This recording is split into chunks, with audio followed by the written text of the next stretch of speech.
Ladies and gentlemen, welcome back to the Normandie series here on Lord Master channel. Although, it's a wonder why I kept referring to this series by different names, like we thought it was going to be about the Normans, or be about Normandy, but now, as England, we are English. Yes, English, formed from Norman and Anglo-Saxon in the year of 1038. We are English now. Though we could adopt the court's language of it. But, however, court language will remain French for the time being. It will remain so for a good long while. Until we feel, independent enough. Especially given that the English culture right now is a small culture. It is small as we go to this, percentage of English map. There are some very tiny minorities and the others that are more, like the darker they are, the smaller the minority they are. But the brighter they are, like bright towards white, then it's the majority. Which is something that's being worked on, as there are 30% of English living in Middlesex. But 70% of it is Anglo-Saxon. Red-bloodedly peoples, but however, this needs to be changed.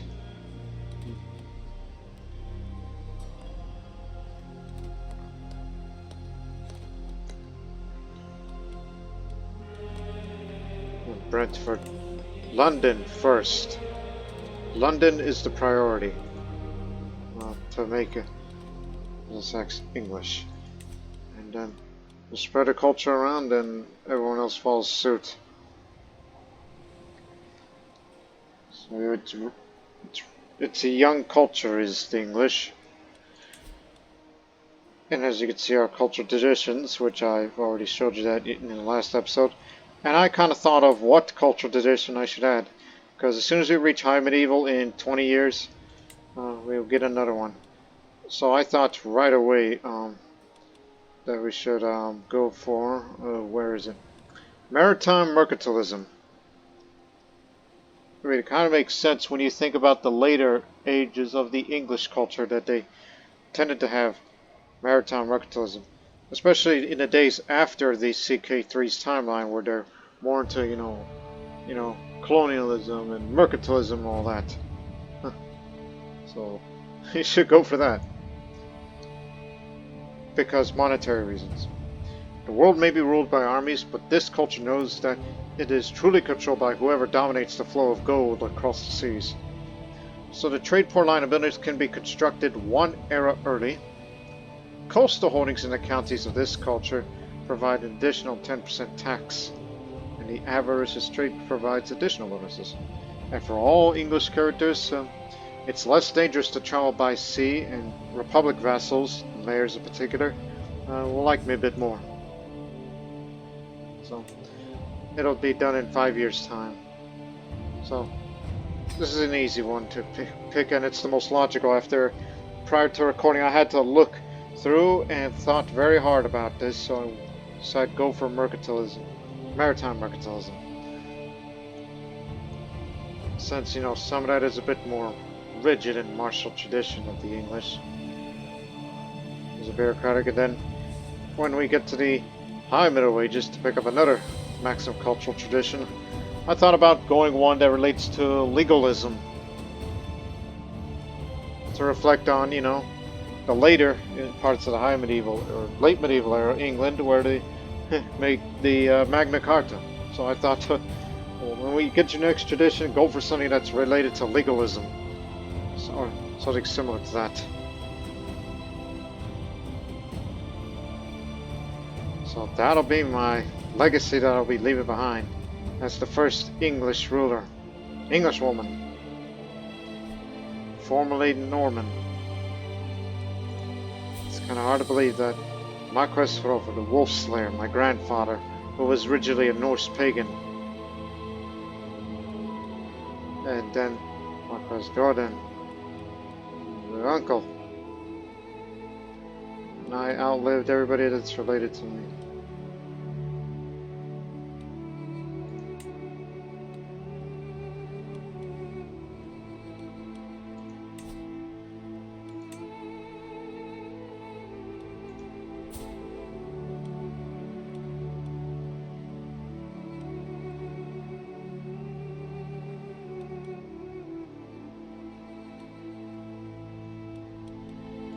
I guess they stopped adventuring at some point.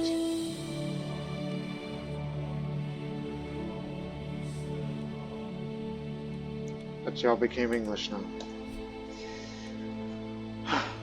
Well, meanwhile, we're assembling an army because we're about to go on a crusade to Jerusalem.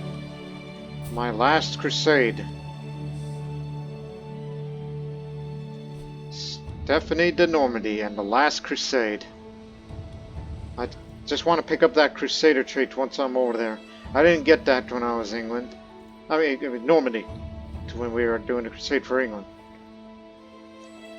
So, let's not waste any more time, but one more thing regarding laws. Kind of thought about a bit of that.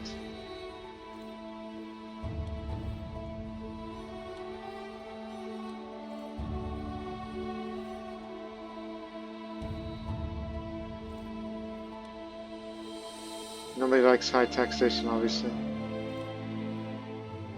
Well, bureaucracy.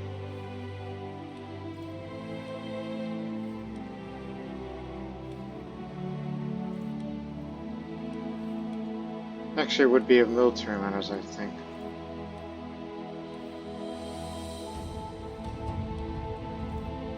It'd be slower, but do more of that. Which would be more defensive intensive.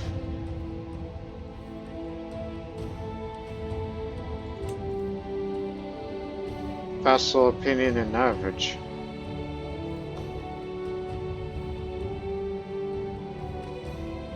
There's a lot of minority vassals, minor landholders that don't seem to like me too much, because they count for the majority.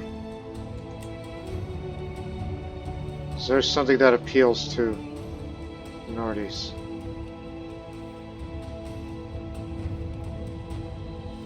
Minor landholders.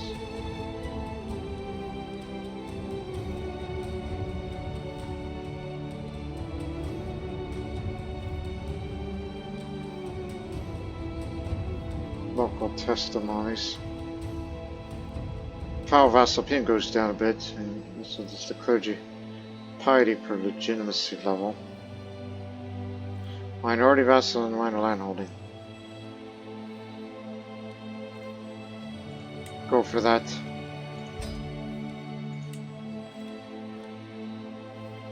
They agree.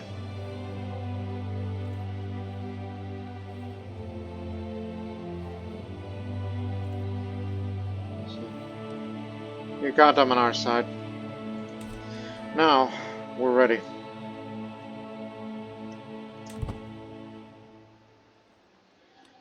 Crusade's going to begin in 6 months, and our army will be assembled in 4 months, and then we'll have to be marching overland.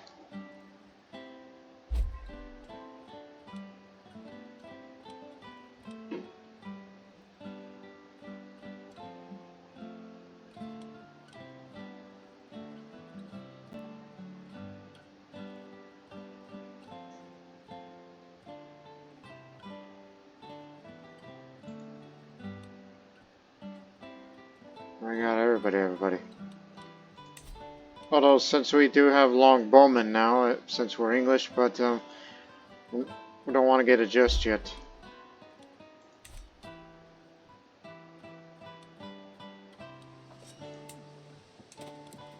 You got a long way to go. Keep it up.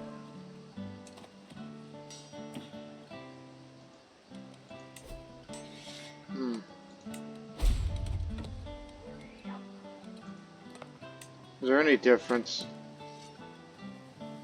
Promote culture task speed. I'll leave that alone.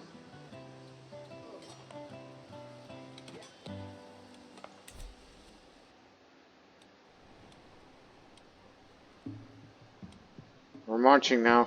We'll be in Jerusalem in 14 months.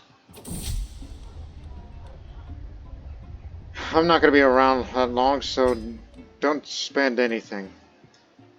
Except maybe a few construction projects here and there, but...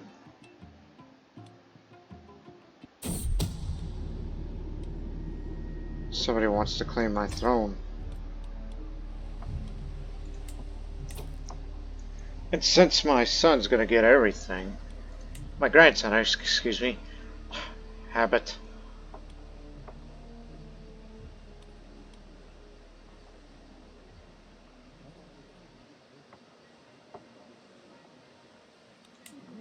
No trade port. Oh.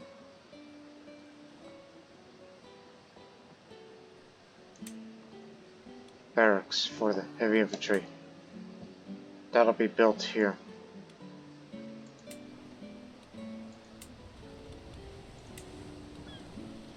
And when we get to the High Medieval era, and this place is to be English, could build that. That'll be very heavily fortified. Oh, you could build the Tower of London. Huh. This will make Fort level even higher. Huh. And this holding will make the station man-at-arms damage. The toughness go up. And if you want to station your siege weapons here, it'll be much more effective. And it'll be built in a year's time. Holding taxes and development goes up. Do it! The Tower of London is a castle that serves both as a vital fortification and a prison. The central tower is called the White Tower. The house is a ruling class. The position of the Tower of London means it's vital to the defense of the entire county. Get to work.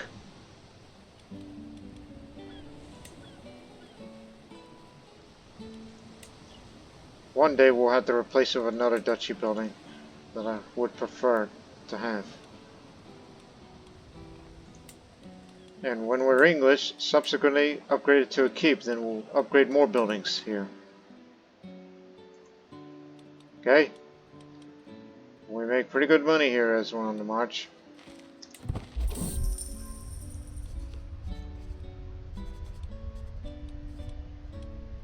$300 for a renowned boar hide.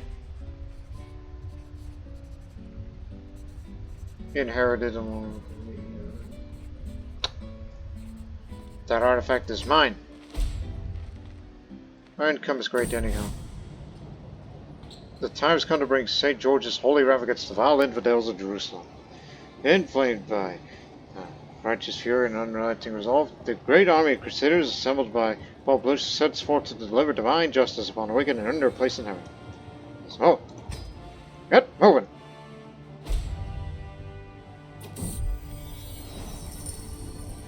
Yet again, in another meeting of all my vassals, I noticed poor Duke Athelwulf of East Anglia is being abused by all his peers, who kick up on him like a pack of wolves mangling a poor lamb. Lately I started since this cruel gang trying to list me in the offenses and jokes being made at the expense of Athelwulf. Today, it's reached that point where I'm cornered to defining a stance on a side issue. On top of it all, it does not advance anybody's true agenda.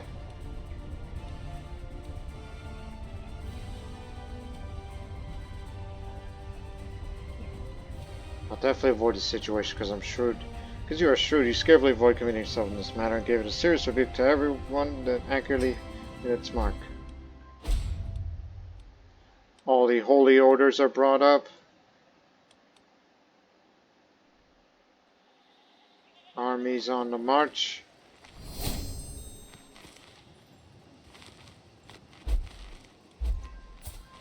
$100 gold for high trade power. Don't have the Crusader trait yet, but I'll probably know in future.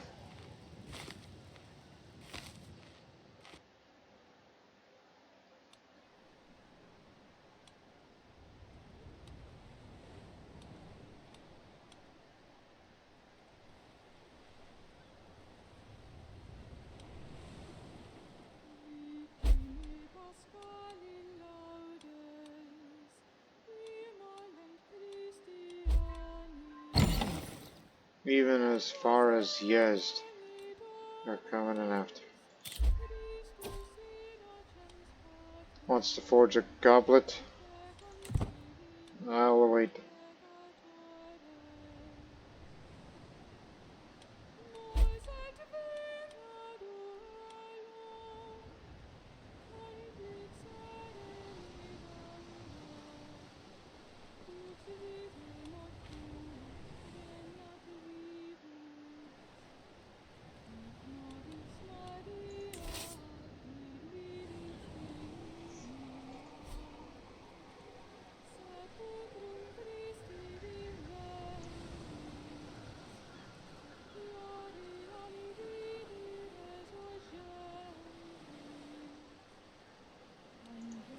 104 years old.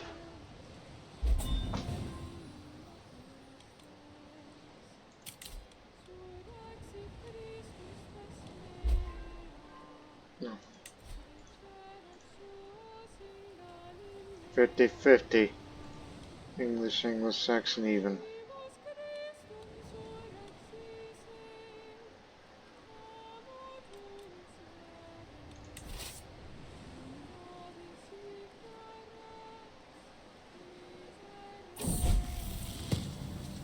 One of the children at court has taken a horse of a younger boy and thrown into a nearby cave.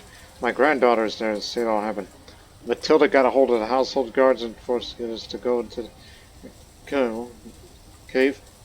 Gildas is terrified. Screams could be heard for several minutes before he emerged with the toy. Seems when Matilda thinks it's something the right thing to do, she won't stop until she makes it happen. Your will be done, child. Your will be done.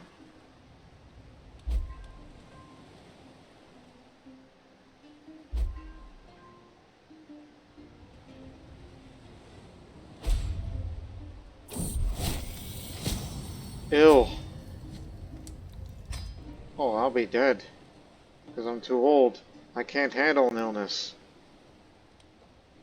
If it turns into pneumonia, I'd definitely be dead. And my grandson is only 14. Breathing is such an easy, wonderful thing. Little miracle. One gives a moment's thought. Now as I struggle to keep my breath in and the cough attacks and fall by a stabbing chest pain. It's constantly at the forefront of my mind. My physician never looks up and down. It is pneumonia, Your Highness. Not to be taken lightly. How shall we proceed?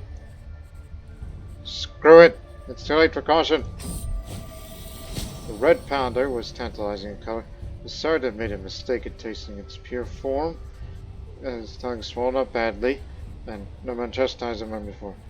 Norman poured the spice into the chalice of water and stirred it meticulously before feeding me a spoonful. The treatment was almost unpleasant as my symptoms, yet it seems to be effective. While I am not fully cured, I feel much better. Godlike health boost. I don't think it'll be enough. I'm gonna die.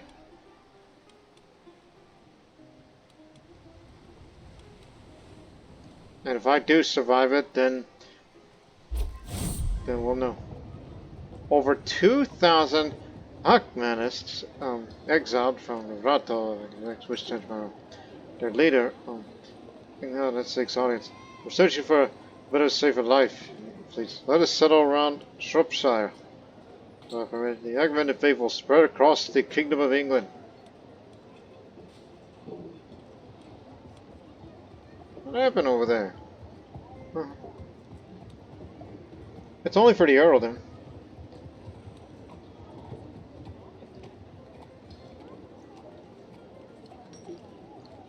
And you know where those people are from?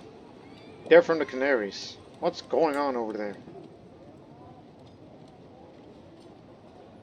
Old Akhmenism.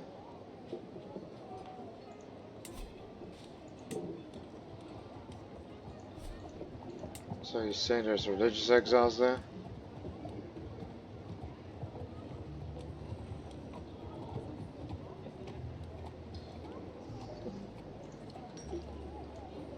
And Shropshire.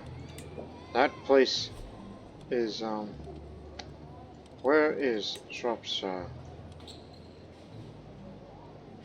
Shropshire. Oh, Shrewsbury. next door to Wales. There are a few lollards there. You know what? For once, you're more than welcome here. This would be funny. Development up, and now you brought in a couple of religious exiles over here of unknown pagan origin. Traditional Grandson beliefs follow the cult of the dead, and believe when one passes the world, one becomes a divine on one's own family. Stone worship and the construction of megaliths rank falls closer to the gods, but state deity is second only to the creator, being the sun and the moon gods.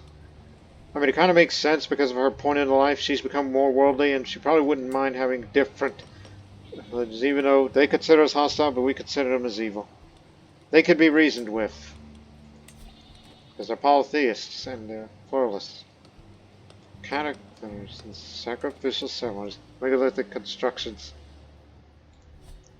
And we brought in this strange man over here.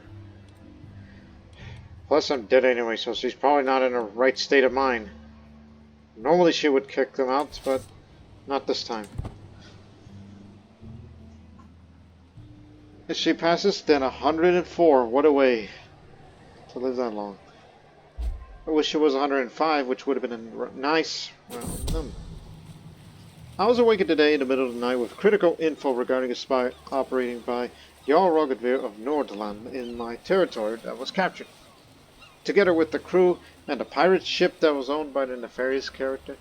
The good news don't stop there, however. Right now the spy is talking and confessing everything about her job and providing the important info on the politics of Jarl Rogadvir of Nordland and Rome. A treasure trove of information that will increase my prestige. I'll negotiate the ransom of the crew and the ship in order to make some gold in this great coup. Great news.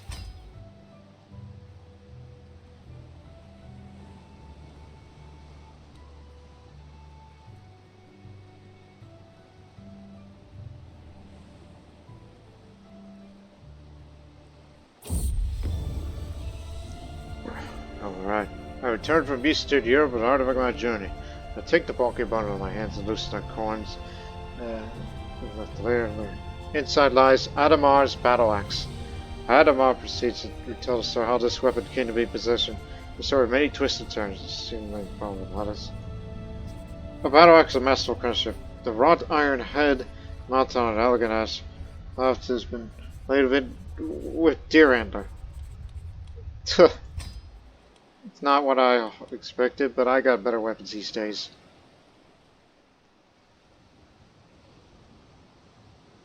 Just save up some money for my grandson, George.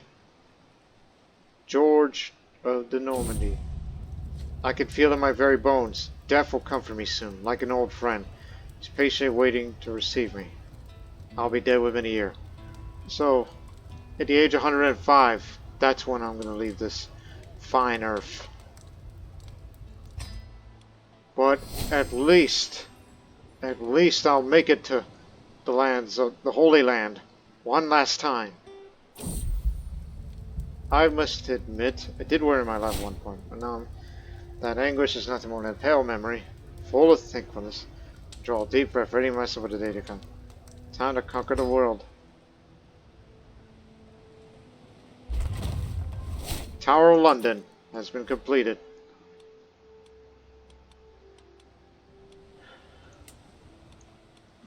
Move your...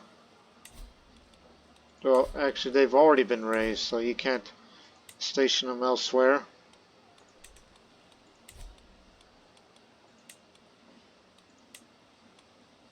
So we should think of a new duchy building to replace this, because you kind of don't need that.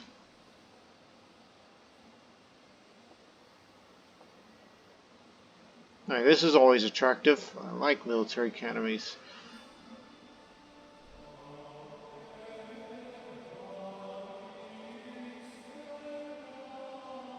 Siege works to complement with this.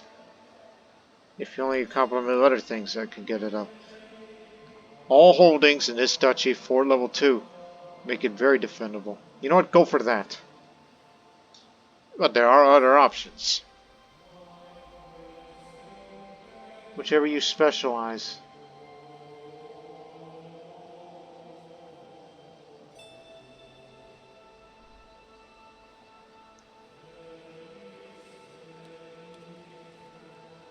Oh yeah, the English wool industry. There's that. Royal Chancery. Royal Library. Royal Prison.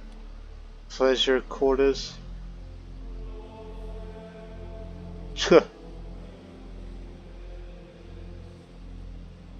Sewerage system. Additional building slot. Well, son of a beeswax. Training grounds. Adventurers Guild. Cheaper, higher mercenaries. I'm traveling. Diazza.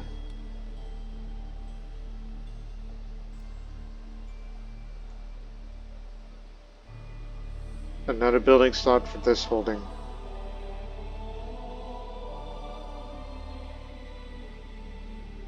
Nah, because in High Medieval we'll be getting another innovation that'll give us another building slot. There's absolutely no reason to have that yet, so go for Siege Works.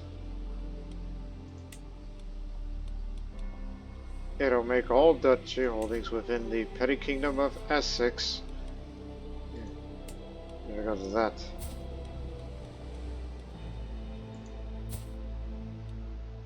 Well, users like to retract the vassal off of you because I'd rather have that serve me directly. I mean, it's my turf too.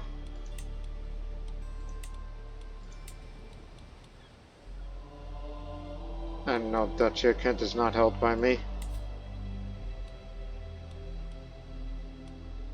And it is a vassal of mine. And you can't just take it off of it. Unless he did something bad. Easiest way to do that is just request excommunication and it'll let it have it. But we ain't got time for that right now. We're crusading. And I'm about to leave this world. At the age of 105.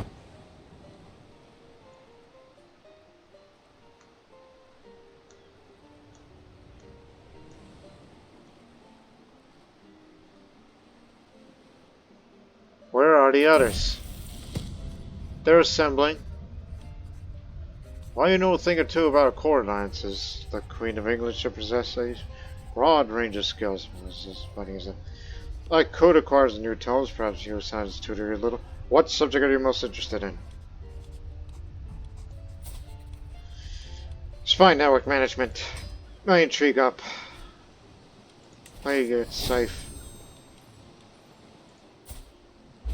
George, you just turned 15 and you're not going to be an adult by the time I pass.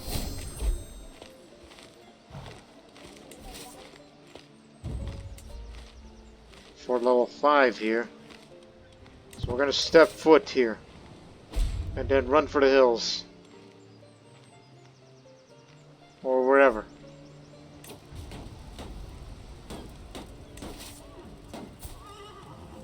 There I am.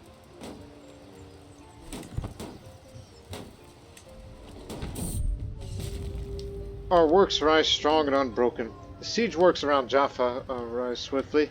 Towers roll firm across the dry ground. Hinges hurl stones with thunderous force. And ladders ready for the assault. Every success feeds the men's resolve.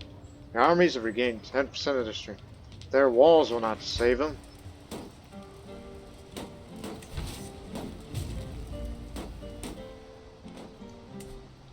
Jerusalem's a 4 level 3. Jaffa's much better. We're the first ones to have our boots in the ground, but it's gonna be a hell of a long wait for them to get here.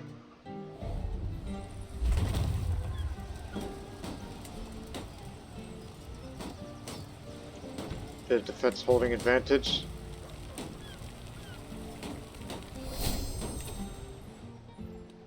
Back to England. Invest more.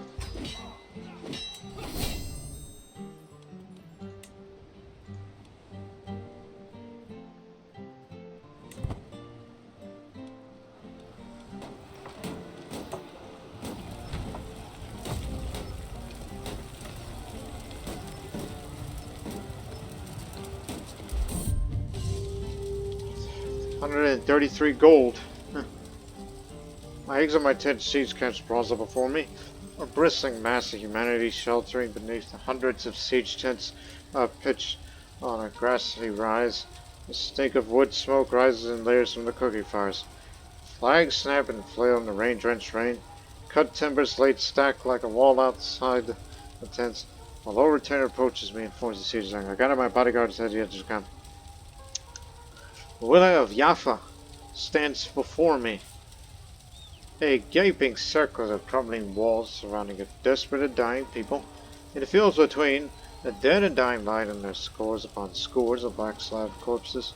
Survivors emerge from burnt-out houses, their faces blank and pale in the morning light. Grieving widows and orphan children go to among the fallen. The men look at me for direction. Well, just allow limited looting here, and imprison everybody you see. Gaza's got a fort level 4. We know Jerusalem has 3. I mean, taking Jerusalem itself will be a piece of cake, so move up. We've established a foothold here. Where the hell's the enemy?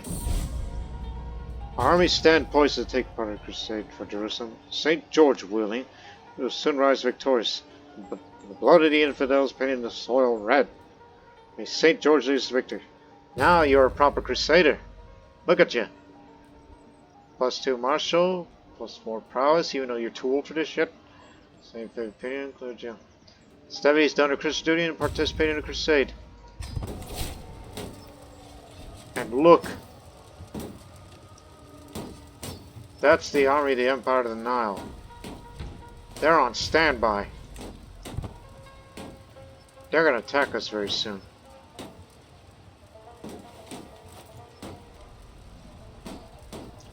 And by the way, 105 years old, and that's how it's going to be. Expected to pass.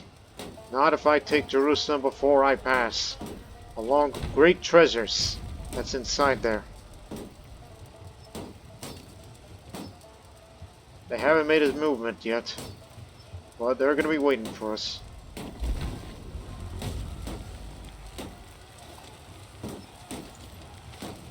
They're assembling.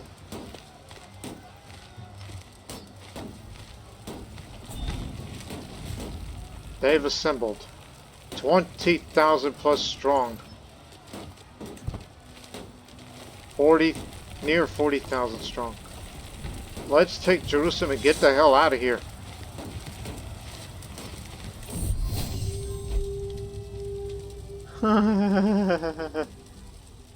Alright, I exit. Step out of my tent. Siege camp sprawls up before me. Patchwork tent city, shining a rise, overlooking the valley of Jerusalem. Fierce flags building Heldrick birds spread across the barren crags. Very long-haired commanders sit at tables. Trading gossip and tall tales, conferring in private. The urgent whispers drifting on the breeze. My low retainer approaches and forges the siege center. I gather my bodyguards headed out to the camp. The valley of Jerusalem stands before me. A bonfire of flaming timber in the fields between blackened corpses of slain men and burnt out hovels choked with rubble. Skeletal cottages lie in contorted heaps in the surrounding fields. Grieving widows and orphan children flee the ravaged village, crying out. Loot here and imprison everybody you see. There's no way out. Battle's about to begin. And we're severely outnumbered. This is going to be the destruction of our army here. Well, if I'm about to die this year, so George, prepare to take the reins.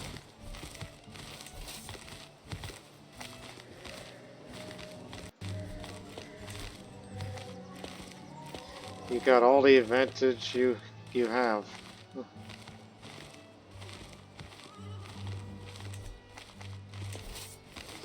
So, here we go. My final battle. You all die in vain.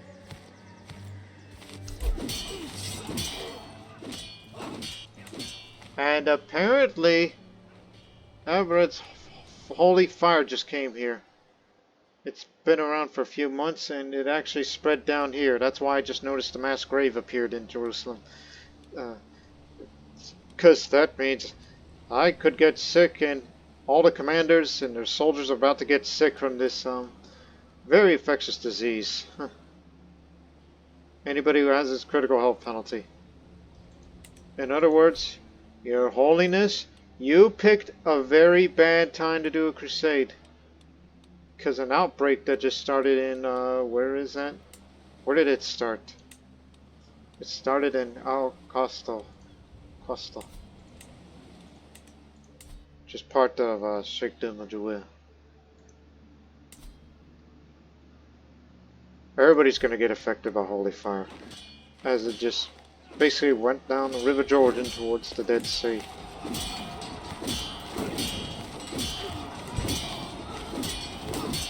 Advantage! Ha ha ha! It doesn't matter who has the advantage, you are hopelessly outnumbered. Here's the first phase. Advantage goes to me, but it matters not. We're severely outnumbered. You can put on an effort, but if I get captured in prison, it matters not. As I said, it's a destruction of our army. Knight's been slain. Actually, no, we will. Retreat. Will we be able to save and salvage our army in return? Barely.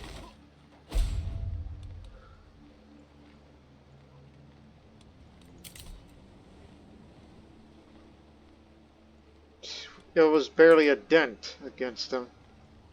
And we lost Wiglaf.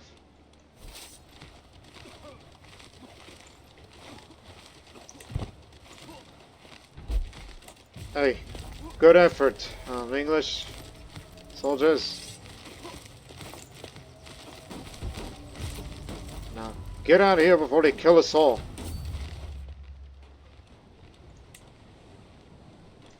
I want no part of this. Just let me live in peace.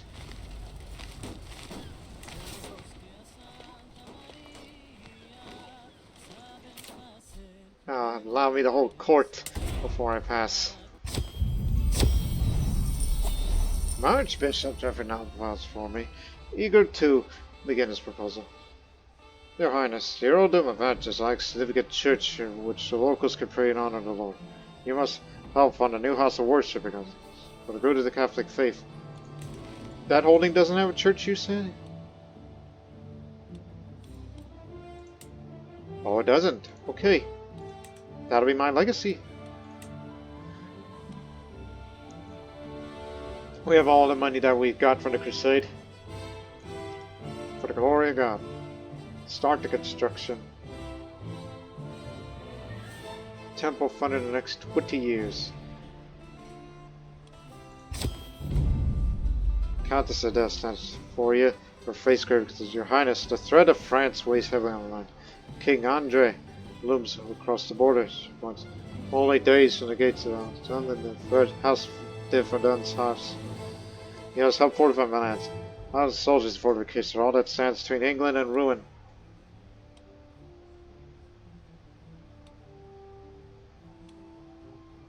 Nonsense. France is no threat. A provincial merchant steps forward. Clear out his element, rich holes. I beckon. Come on, man. I don't have all day. Yes, my ladies, dames. I am William, representing the disgruntled traders and freemen of Masari, which is a great city. Roland, our mayor, is superior to the commerce and the towns in Juicy. We humbly ask you to be replaced by someone else.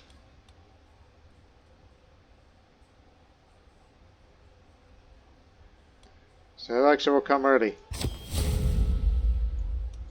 About to die anyway, so whatever grudge you hold, it matters not.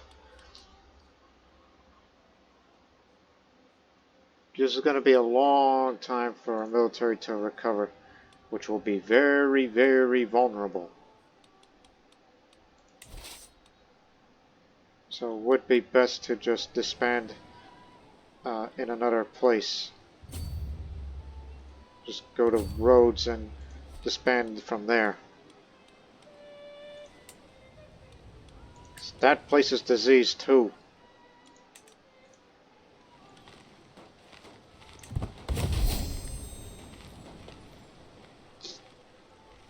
The sea storm just killed all the prisoners.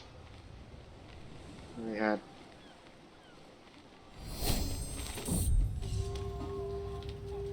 having granted command the first time. The Earl of Oxfordshire approached me, fire blazing in his eyes, but had to fight till the very last night upon his resolve of inspiring and perilous. Let none falter. You're about to get destroyed. There goes the last of my army. At least I don't have to pay him anymore. And we lost the Duke of Kent. Good. Didn't like that guy all that much. Put him here. Now you gotta organize an army for the levy reinforcement rate to go up. It's time to rebuild the army. And I'll say good luck to you all. It ain't worth it, man. All the things that we have encountered, they've liberated Jerusalem, and now they're about to take Jaffa back. You weren't there, man. You weren't there. Fighting in the Holy Land ain't what it's like.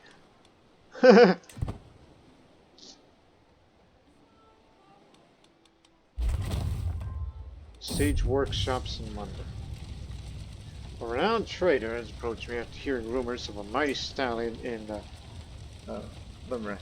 If officer service, I'll ask in return a small compensation.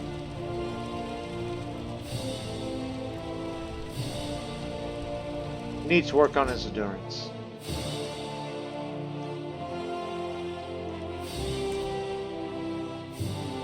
Station. I'm here in London.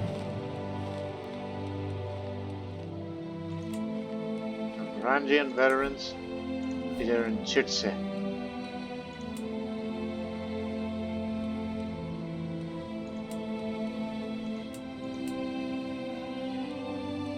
Everybody else stays where they are.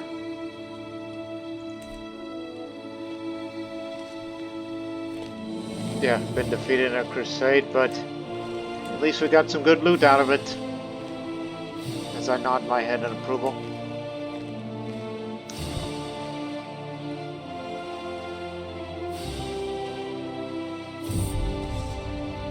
Leverett took its training well. The results could be seen instantly. That was money well spent. Enduring warhorse.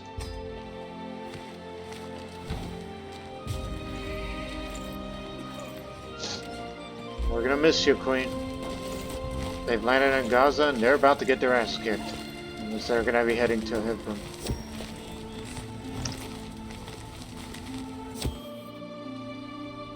Aristocratic pretensions. My husband, a caravan master, and my courtier. Three of my courtiers were overtly discussing my great number of titles with a deliberate earshot, loudly lamenting how taxing it must be for the Queen to manage so many estates herself. They're thick as thieves. Faithful King Gutmog of England, a servant of the court, civilized folk has held high, self-made Egon Nyanga, who is Guanche man from the Canaries, a wandering pilgrim who was malnourished. Would take any chance to find upset shred of humility. Over the dinner, of course, tears gossiping. Clearly make the words. Earldom. There it is. You are the service girl dogs every time. Shameless child turns to look my way and I catch him on a glare. What are you looking at? Although, when Grandson takes the throne, he's gonna have to give some titles away. Particularly those in the mainland in Europe, not in England.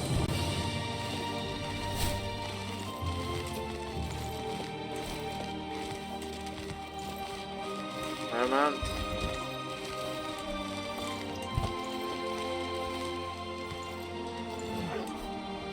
Look at that. They didn't stand a chance.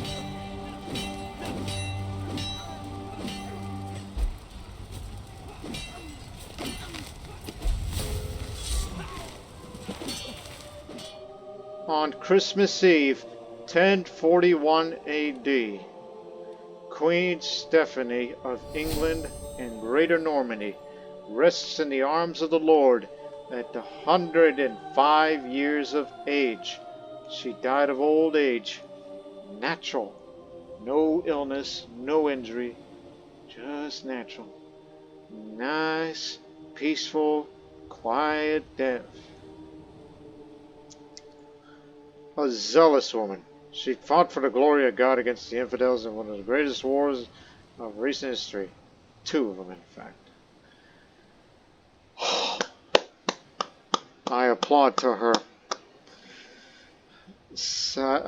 Longest lived character I've ever played in Crusader Kings 3, and quite possibly the longest lived ruler I've ever played in Crusader Kings 3. As far as years she reigned, as it says, 78 years, from the 12th of May of 964 to December 24th of 1041. She was born in May 28th, 936, and then lived up to December 24th, 1041. What a woman!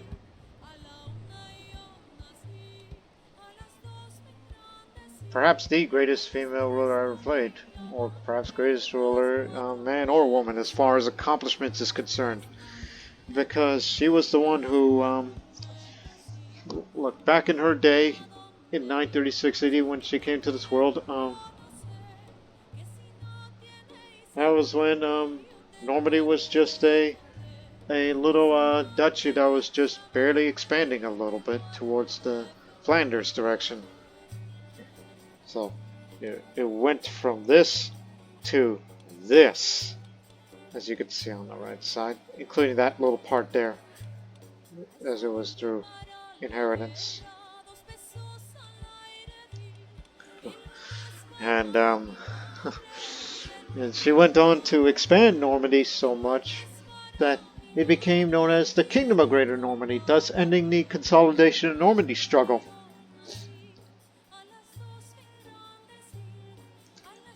And then she went on to conquer England through a holy war.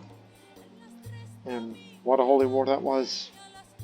And England is nearly united as a whole. There's a few small entities that needs to be taken care of, which would be under the reign of King George, who will be the first English king.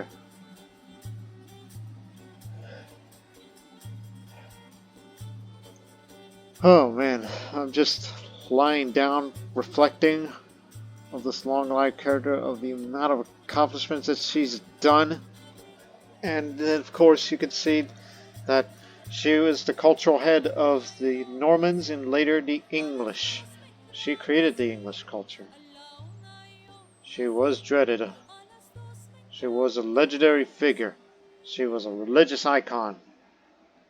And her lifestyle perks: she's an inspector, an architect, august, and formerly matriarch, and whole of body. She fought in 13 wars, no defensive wars, 11 offensive wars. She expanded Normandy, and then 2 offensive Great Holy Wars, one in England and one in Jerusalem, even though this war in Jerusalem isn't going to go very well, but you get the idea. She hosted 22 activities, 5 inspections, 3 pilgrimages to Mount Michael, 3 pilgrimages, 2 university visits, 1 procession of St. Obed, 1 Stamford Bull Run, 1 coronation, 1 feast, 1 funeral, 1 hike, 1 hunt, 1 grand tour, and 1 grand wedding. And she attended 11 activities, 4 feasts, 4 hunts, 2 grand weddings, 1 grand tournament. As I said, Stephanie, what a woman, greatest of all time. In fact, she probably deserves to be one of the GOATs that I ever played in the history of me playing Crusader Kings 3. Yeah! And now, King George, at the age of 15, ascends to the throne. blessed to have awesome knowledge of all things between heaven and earth. George's rule is sure to be legendary. Well, you better hope so. Because in a month's time, he's about to turn 16. But a great challenge lays ahead, and that is, can he keep England and Greater Normandy together? Because there's going to be bound to be issues. Here. As we remind you of the lineage. Because you got one who ruled. Crowfer was around for 45 years. Marquis William, who never officially took the throne, as he died in Persia. And Marquis Jordan, he was the one that laid the foundations for Norman expansion until it was super exceeded by Queen Stephanie. And now King George, he's now the one who's going to have to defend everything that Stephanie built and the legacy that she left behind. So I think perhaps that Georgia, as I said, he's got a challenge ahead of it, and by God, he's going to have to keep this country together. That is the utmost priority. And on the day of Christmas Day,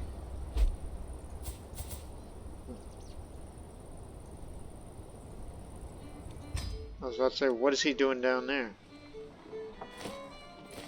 Oh, it's a short trip. Just a short trip. No beneficiaries. Which you may have pointed to.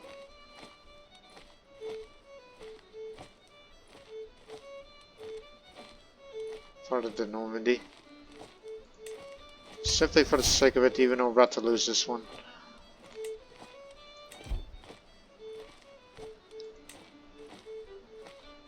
You inherited all the things.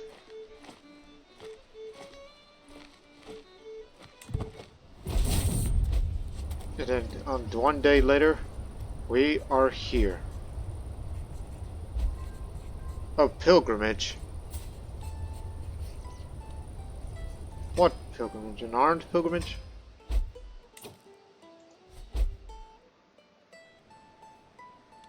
Okay.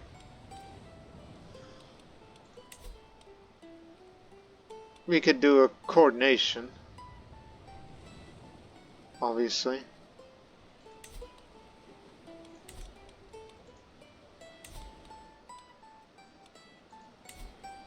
Must be an adult. We'll get it.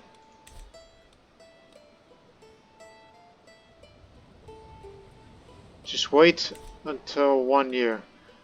Then we'll do the coronation ceremony and the funeral and all that. As we have to let the military recover from all the things. I'll just put it there.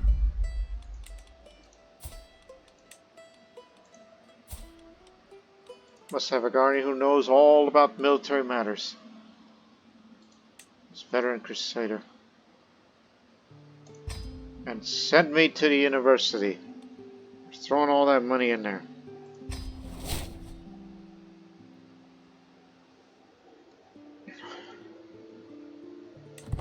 Now wait 1 month. Don't do anything. Since leaving home a few days ago, I've seen the highs and lows reveled in the wind blowing through my hair and lamented the rocks in my boots. There are so many places, so many things yet to see. Out there on the open road, I feel free of the confinement of the court, if only for a little while. The roads are full of pilgrims and wanderers. Perhaps there's a Mongol I'll find a peace of mind. Out here, I'm truly free. I speak three languages. Norse was the original mother tongue, but I speak English now. In fact, French is the mother tongue. In fact, technicality.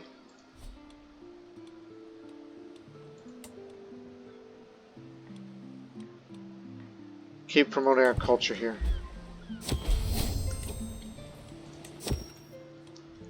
My tutor. My personal physician man approached me with concerns regarding our state of education matters. We can make do, but imagine the heights our children could reach if we had better materials. New wax tablets, parchment, and perhaps even ink. Of course you shall have the funds.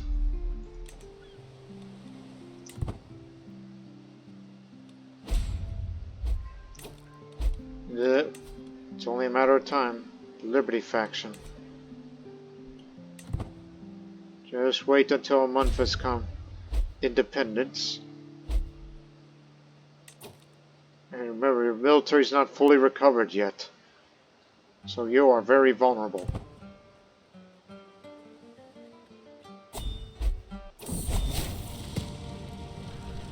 With the help of Conqueror and the university, I have achieved an understanding of warfare that far exceeds that of any of my peers. Though I had a natural inclination towards the subject, my mastery of it is still an achievement. As I take my first steps into adulthood, I find myself reminiscing about some of the people who have made an impact on the man I've become. The friendship I shared with Mabel meant a lot to me when we were both young, and to still have her by my side means a lot. I had some memorable times with Esau, Cornish. She truly helped me to both understand both myself and love. Wonder if Elva remembers the things I put her through when we were young. Wheezing. King George, you are a man now. Master Commander. Reckless.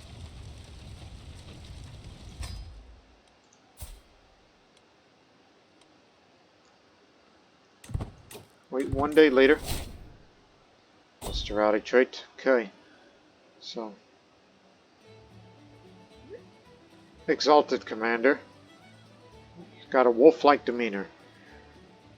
George. Sense of demeanor is fierce and loyal, displaying a strong sense of camaraderie and protectiveness within a court. They possess a keen intuition or skill in working within a pack. Their court interactions are marked of a determined and fierce and protective nature. Different faith opinion goes down, so if I see those religious exiles again I'll make sure that he'll be like he's the one to keep foreigners out. Keep infidels out.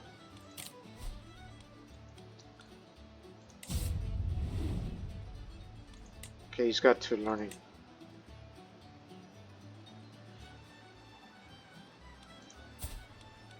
Reckless and military engineer. I see him as being more of a strategist, so go for strategy focus, since he's going to be a man of military means now. Especially for the full unification of England, and the defense of England, which will come first. Obviously, you pick that option. And that too.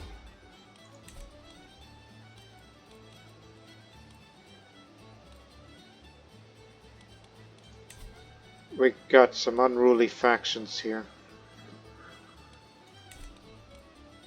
So, while I'm not officially crowned, I'm still gonna have to hold a court.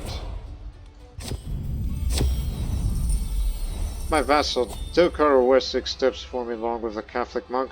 Vague memories of this case springs to mind. Some dispute over the departed petty king. Osita's wishes. Interrupts. King, be assured, the promises of the land are pure falsehoods. My father may have given alms here and there, but the whole order of set. It's plainly absurd. The monk closes the door. My name is Ed Brayfield, Grace, from the Church of Taunton. We speak true. Osita was a pious man. He spent much time with us before he found his peace and Lord in heaven. Duke rolls his eyes, burning with anger. You know, we've always wanted a Prince Bishop. And plus, that man does not like me very much, so it would be most wise to get rid of him. And we do want a Prince Bishopric in England. So this land belongs to God's faithful. So the heirdom is revoked and it becomes a theocracy. And I'll have a strong hook and will forever be loyal to me. Prince Bishop of Somerset. I am represented with my vassals, Duke Aethelwulf and Earl Osmond. Both influential voices in England, sometimes with court. Alas, their voices do not sing in harmony today. Ethelwulf steps forward. Highness, I come here in the presence of the great and the good to put Osborne to rights. It's clear that the clergy is in too far influence. They threaten the status of the great houses of the realm, East Anglia, even in Normandy. I'm sure you agree, my liege. As I merely shakes his head, looks at me, expecting the entire court. Ah yes, Osborne, the monk who's an earl.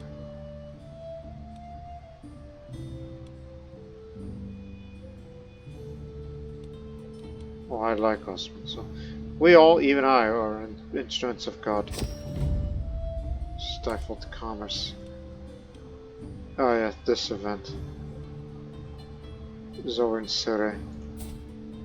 Now this mayor I don't particularly like, but we can get rid of him and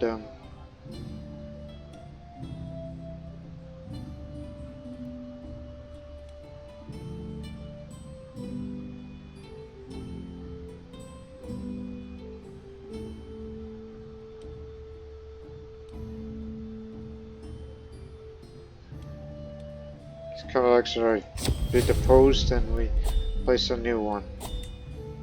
Just do it just like Mother. Okay, so didn't do nothing about these Liberty factions. Like if they want it, I'm more than willing to try to give it to them.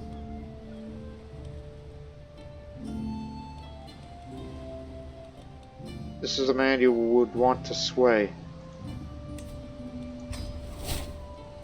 Or else to compliment.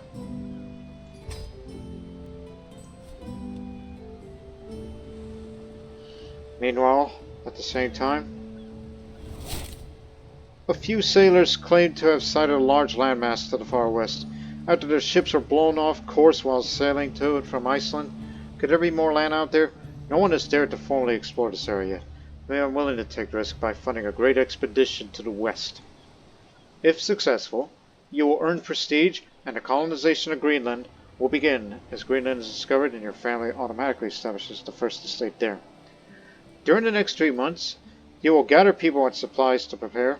You can ask a courtier to lead this great expedition, or hire a randomly spawned character instead for 50 gold. You cannot have an ongoing normal expedition. Only one great expedition can be active globally at a time. Now, the cost of this dishes are reduced to for rulers whose cultures are North Germanic or Godetic heritage, which I'm neither, or West Germanic. And a decision to convene Iceland's first whole thing has taken. So here's for historical context. The two Vinland sagas, written in the 13th century, are our main accounts of the Norse voyages to the Americas. Due to their fantastical and contradictory details, they are not reliable sources. Scholars question if the Norse were even in the Americas until the Meadows, an archaeological site in Newfoundland, was discovered in 1960. Leif Erikson, a Christian convert and son of Greenland's discoverer Eric the Red, is often seen as the first Norse explorer to probably set foot on the Americas. But sagas differ on the nature of his voyages, assuming these sagas have any degree of truth to them. Well, I do hold a kingdom, and our capital is in the Nordic Seas region, London, Middlesex. Onwards to great adventure. The journey of 1,000 miles begins with one step, or in this case, one decision. I've decided to sponsor a great expedition to the western seas, to see whether there is any truth to the stories that there is great landmass out there, west of Iceland. The first thing I need to do is select someone capable and adventurous to lead this expedition. Some of my courtiers have expressed interest in leading this expedition, and I certainly appreciate their desire for adventure. Additionally, a local by the name of Leofwine has heard of my plans and has offered his services to me. I have it on good word that he has some experience traveling across many lands, so he could be an option for the expedition's leader too. My Jewish seneschal, the insular Irish woman, or the Englishman. The question is, who's more willing? Vicious matchmaker. And you are an aspiring merchant. Lazy, craven, but ambitious. I don't know, but none of you guys are qualified, skill-wise, of who would be the most bold. But given you that you've been traveling to places, administrative cartel, aspiring merchant, architect, ambitious, Meshulam should take on this responsibility. Yes, you may be my seneschal, but I'm sending you out there. I mean, you were traveling at sea when Mother found you. You were traveling by the Libyan Sea, then, or the Gulf of Sidra, or whatever was near. We found you on a shipwreck, so we're putting you back on the boat. For many years, there have been rumors about a vast landmass to the west of Iceland. Still, no one has dared to invest in any sort of risky adventure as to whether such stories are true until now. News is traveling across the northern seas about the expedition sponsored by King George to explore the areas west of Iceland in search of new lands. The expedition will be led by a certain adventurer by the name of Meshulam. If these lands exist, then they are proved to have territory which could be settled. But there is no doubt that George will be among the first to establish his family's presence there by founding a settlement. Is history about to be made? Assuming this great expedition succeeds, a decision to explore the seas west of Iceland is permanently unavailable for other rulers in the Nordic Seas region. Good luck to you! I mean, he hasn't set off yet, but again, we're picking the guy who Mother picked up in the previous episode. So he was shipwrecked, and then, well, we're putting him back on the boat. But this time he's going far. Even though he's an aspiring merchant, they say. In fact, read that again. This character comes from a family of merchants, and their arrival at court represents their aspirations to rise above their merchant origins. They bring with them a keen sense of trade, negotiation, and resource management. Having grown up in a world of commerce, their shrewdness and business acumen provide valuable insights into economic matters within the court. Not to mention he was a pilgrim too, on our way to Jerusalem, and he's an architect. So perhaps he can build a great boat.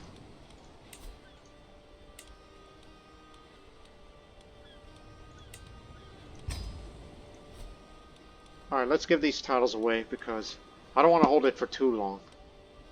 So we can get some income back. As we can, in the Regency.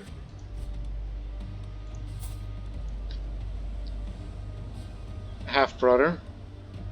Mabel.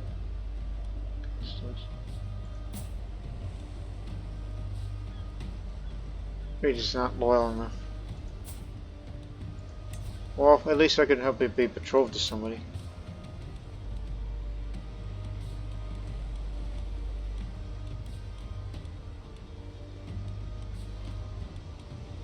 Just looking for an inheritable trait. Aha!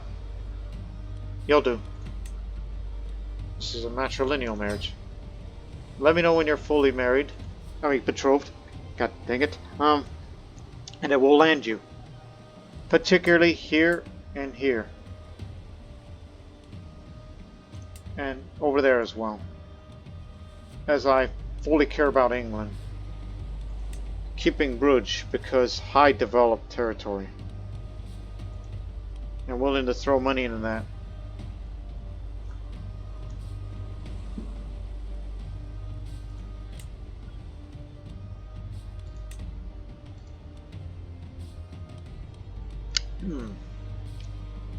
Just took a drink.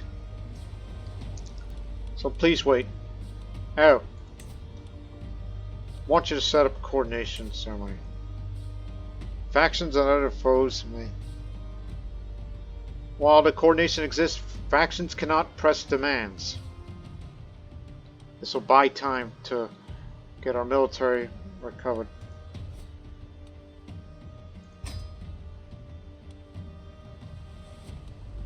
While Surrey is the traditional coordination location, as is Durham, but no, London is going to be the place.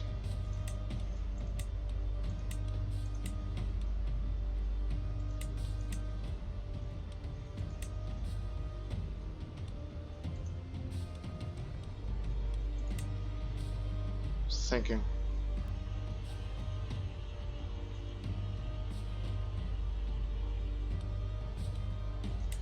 I think pressing attendees would be best, and you got a lot of minority vassals, so do that.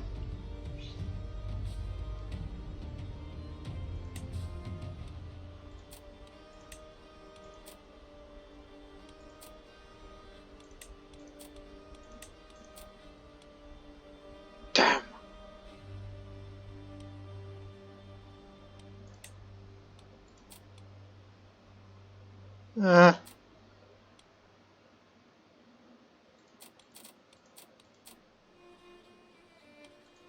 One second.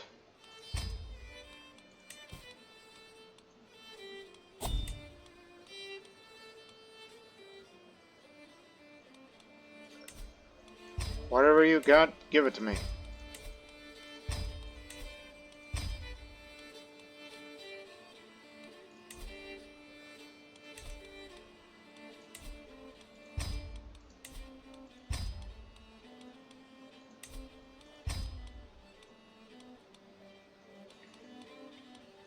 So come on, give it to me.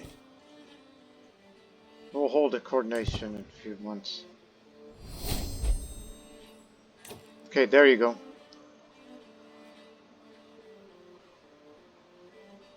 There you go. Okay. Alright now. Let's do it. There are gonna be some limitations. Yes, I'm the English cultural head. Just one more time. What's my legitimacy level? It's pretty high, but we're gonna have to get it up.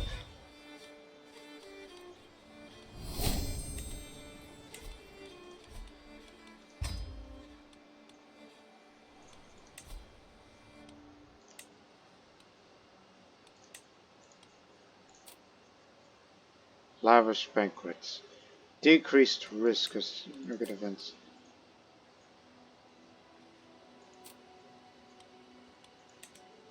Preston is. It's gonna be how it's gonna be.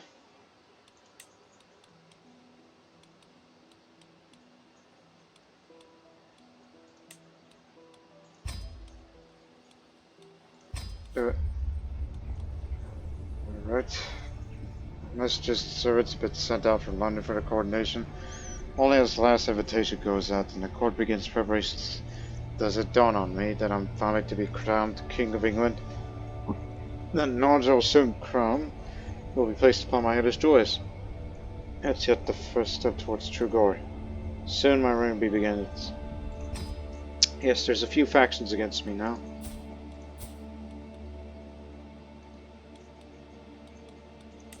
Alright, let me grant you some titles.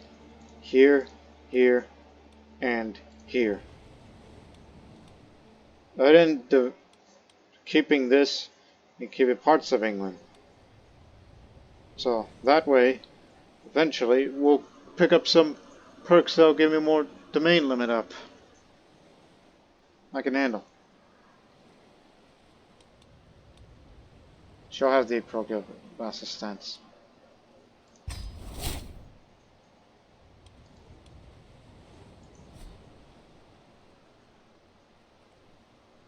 So you'll have it. I'm keeping Bruges and Rouen. These are my only links left to the mainland.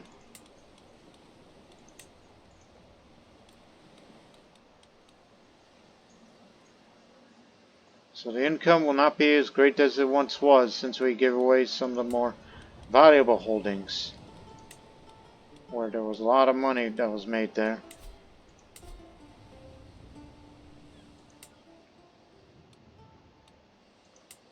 But don't worry, most of the fortune will be there. As we'll continue to make Middlesex English.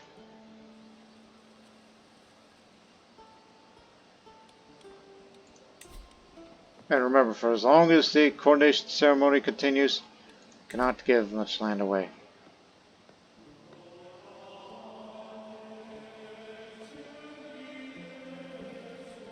It expires in Christmas Day.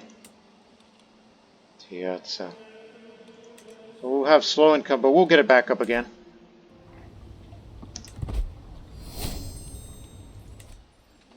There's some leftover money.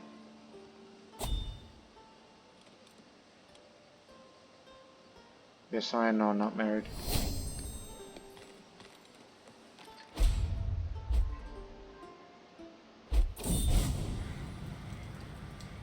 Wars of St. George found only death and humiliation at the gates of Jerusalem. The Crusade, so eagerly called and supported by Pope Lucius, in a disastrous defeat is not only hurt the causes of faithful, sure emboldened more blasphemers and infidels to further stray from Catholicism. St. George has abandoned us.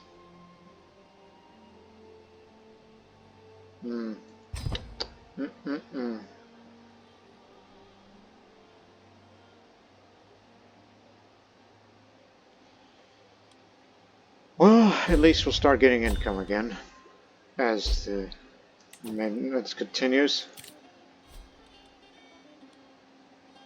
Yes, it is a dangerous faction.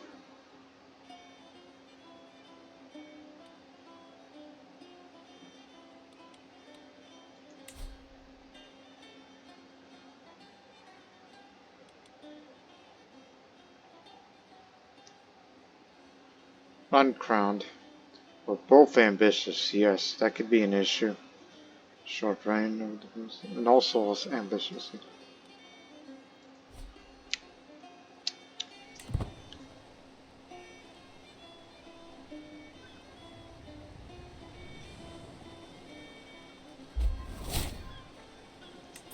Coastal sea access you do have now.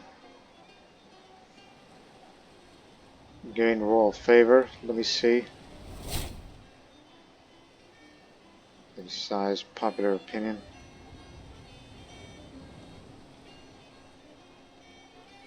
I would like to get it up there.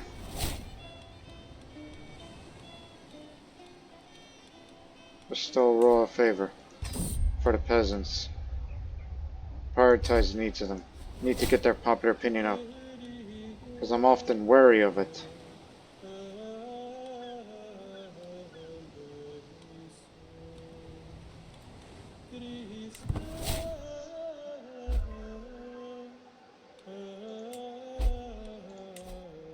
Not fully English yet.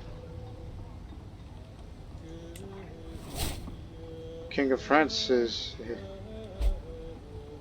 Pastor Montez. King of Scotland and Duke of Castile. Alright, here it is. Today is the day. The great expedition I sponsor is about to set sail for the western seas to see if there's any great landmass to the west of Iceland. Mishlam, my chosen leader for this expedition, says that he is confident in the crew, assuring me that he will do his utmost to make note of any new lands he discovers, particularly if we might be able to settle such lands in the future. We eagerly await your return, even if you hate my guts, because, you know, you view Catholicism as evil, as you are rabbinic Jewish. Slavery and difference of traits. Yeah, I understand. We await your return, so we will explore the Western Seas for at least a year, and possibly a little longer.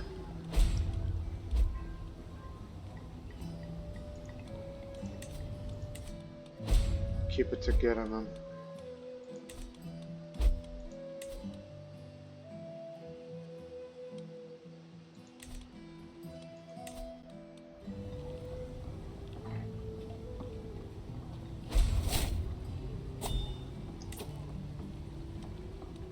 This man I was trying to sway, he was leader of the faction. He just died because gored on boar's tusks. Now, what's your excuse? Ambitious, huh? Cultural extents between us and the Anglo-Welsh. Unfortunately, there's not a lot of difference between us.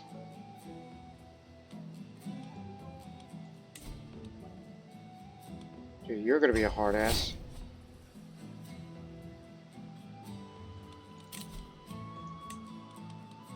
Oh, I don't trust anybody.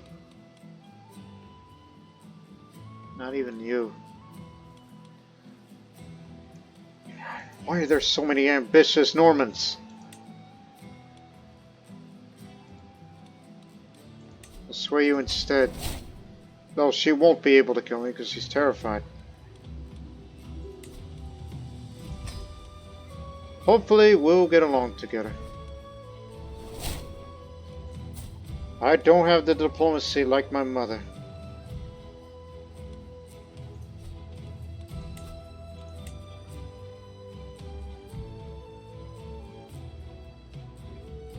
I'll be sure to do a lot of traveling in future.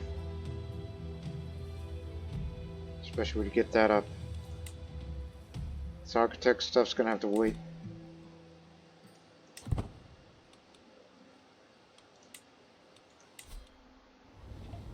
One guest remains.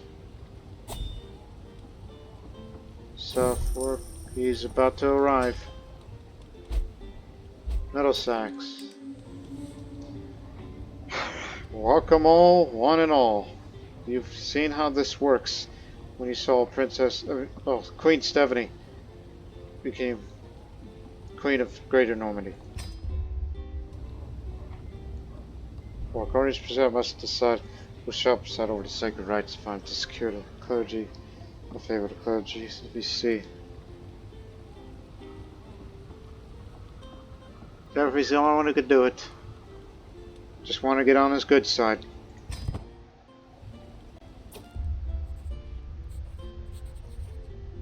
Flames on the fireplace dance what looks like a round dance.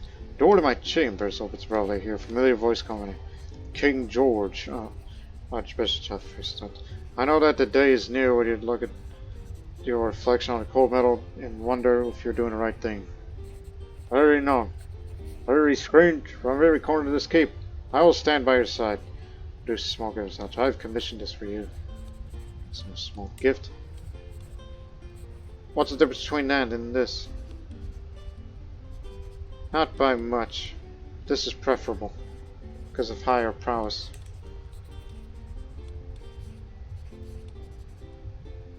I'll just say I feel calmer now. Trying to get the magnificence up. Good king. I turn around to find Countess Flat next nurse. You know that I cherish it would bring you great joy to help you. Here, I've offered you the first of my best man, Brill, my well-accomplished marshal. May this serve as a start of friendship between our houses.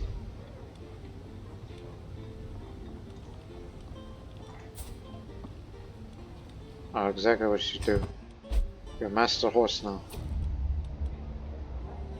Finally, King George took now bends over the exaggerated bow. Subtle smirk on his face makes me doubt his honest intentions.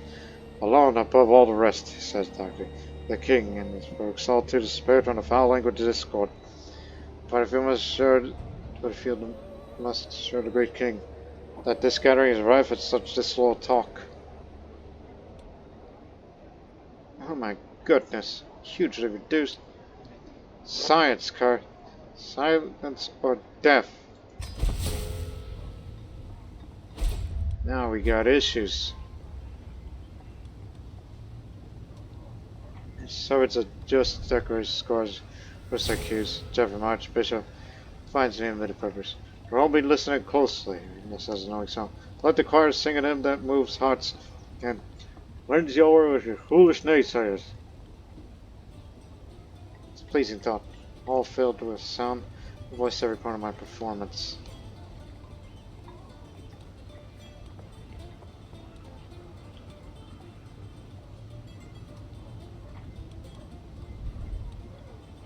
Sing of my glory. Try to get all the vassals on our side at least. There you are, King George. George towards his big smile while offering a battery verse. He lets take a sip of wine for continuing. We ask for understanding between our peoples.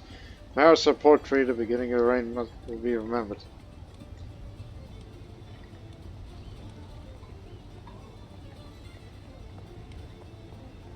It's my pleasure to say.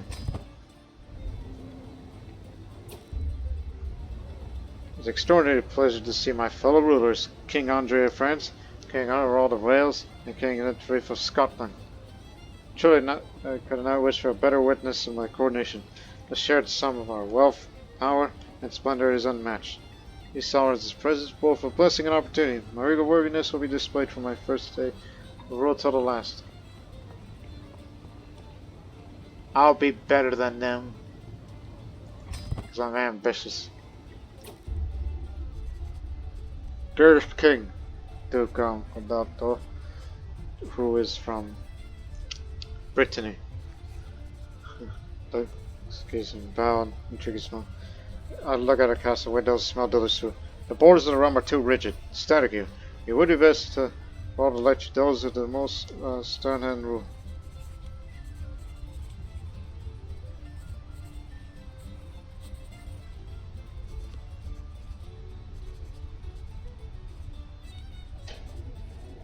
It's my pleasure to assent.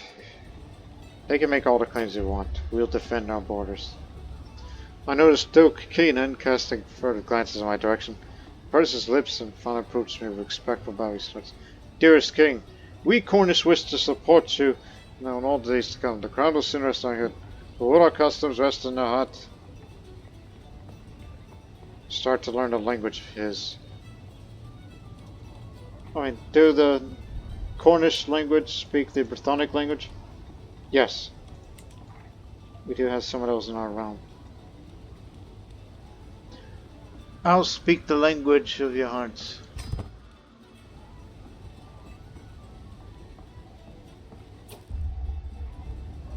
Tell the land of my courtier gestures towards me. What a dedicated audience, she exclaims. If you permit me, I shall ask one of my scribes to record the reactions of your guests, the cheers, the gasps, even the fears. Let not forget how your coronation moved us all.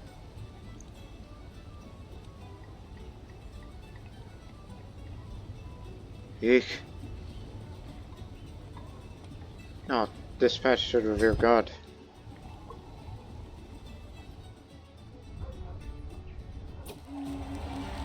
All preparations are complete, and the great ceremony of assembly now awaits in the gracious Westminster Abbey. To the cheers and exaltation, my procession parts the city strongly crowned. My finest knights ride before me, my royal household behind. Peasants teem forward a glimpse of the soon-to-be king. Top of their parents' shoulders, the multitude Anglo-Saxon children grin. I am the very image of a great king.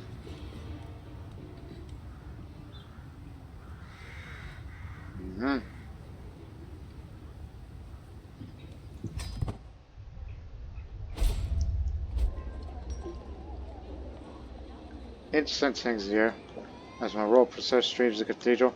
The nobility part for the coming forth of the clergy. Voices raised as one in sacred prayer. Now, right to the bishop's petition. Our everybody's intercessors for the divine, it is with worshipful deference that they beseech. Great King, will you safeguard the faithful, preserve the rights of God's clergy?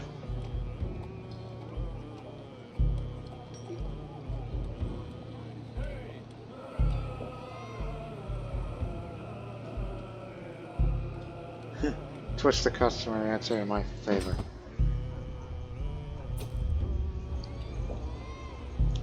The vassals of England come forth to give their allegiance, one after raising open-palmed hands, after not bending to give kisses of fealty. But my vast neglected gestures of respect, someone is George, by the blood. This disturbs the proper words. The Duke of Brittany glares poison into my eyes during his oath-giving. Countess de fled. There's the bare weapon in my presence. I hardly whispers.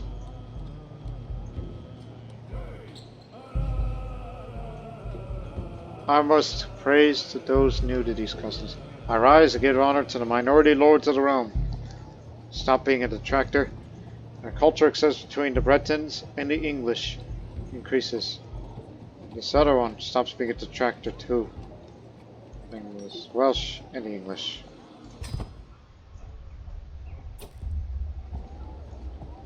The senior figures among the London's peasants are next to show forward. The givers of their counter-resistant. My great power and authority. The bishop warned these stooped elders and asked if they will accept me as rightful king. As they voice the words, another sound meets my ears. Beyond the church, the waiting crowds cry out in joyful anticipation.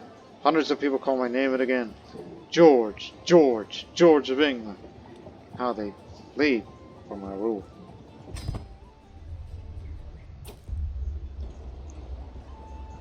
Carried forth in psalmody, the icons of English rule, and the crowns I am to bear are steeped in prayerful blessings.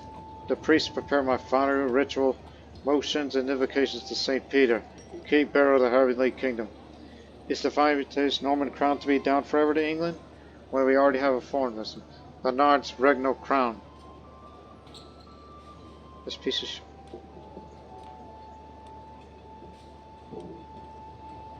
Oh, Norman crown. Oh, glory of glories. This is the one.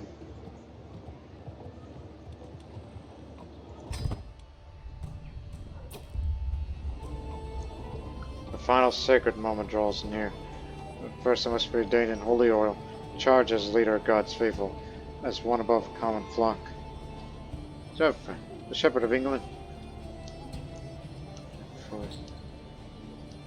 marks me with pungent golden oil on my outstretched hands, my head, my breast, my shoulders, up into my arms. This anointment is given unto prophets, priests, and monarchs. My skin shines the very approval of God.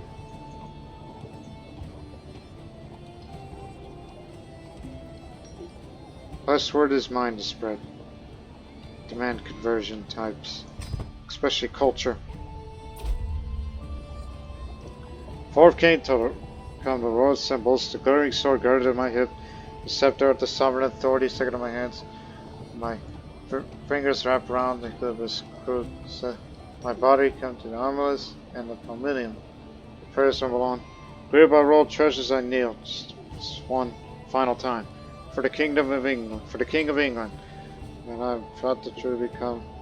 He bows only to God. Crown is top and place my brow. And so the English coronation crown set the rest. God save the King. The bulbous Crusader is a cross-bearing orb, typically of precious metal, is held in hand as an element of royal regalia and symbol of the Saviour's domain all over the world. A pair of finely wrought ceremonial bracers to be worn on the arms of the prelate or monarch.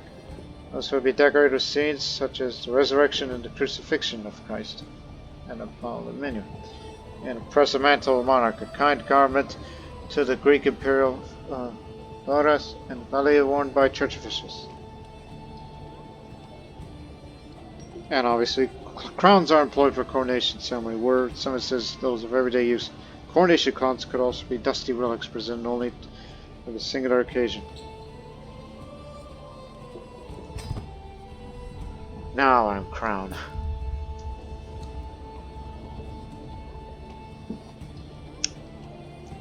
The assembly watch me. Some with hope, some with doubt, all waiting for me to speak of my reign and swear to the future. I can already hear the questions they do not speak. Will I be just? Will I be fair? Will I measure up to my grandmother? I do not stand here as king to echo their expectations. I come to choose my own path and a way forward for the kingdom. Whether England becomes, whatever I become, begins this very moment.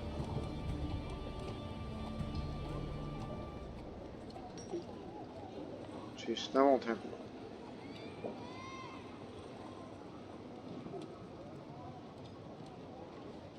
No way.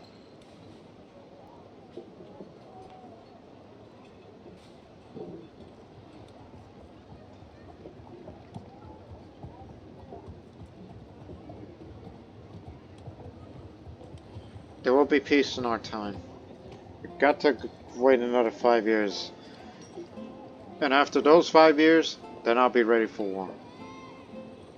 Just to buy myself time to recover, build up your war chest, and among other things, before we start fighting your climate wars and all that.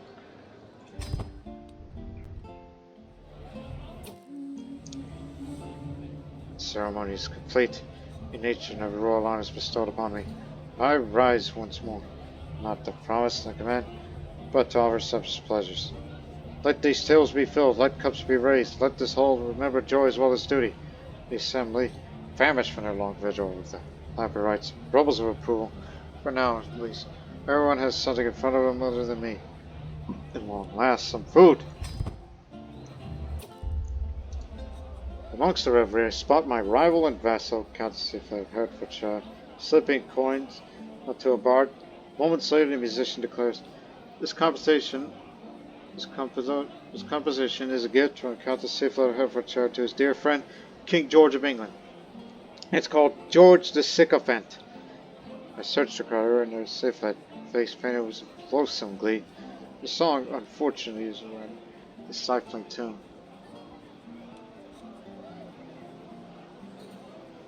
Court Chronicler.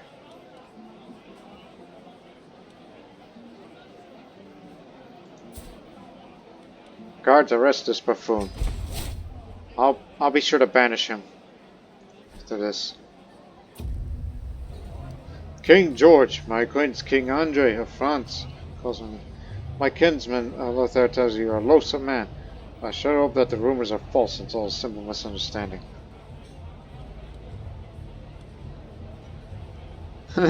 Never trust a Carling. You know how they are. The Carlings are back in charge. Not here to talk about him.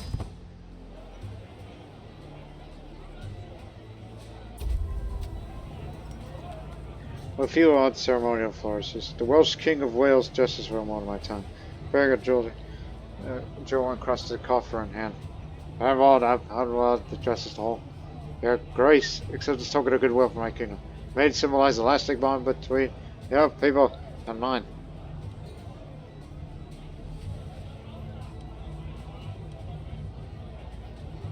A glorious moment for our peoples. Press attendees. Every courtier minor vassal opinion goes up with their opinion, ensuring stability.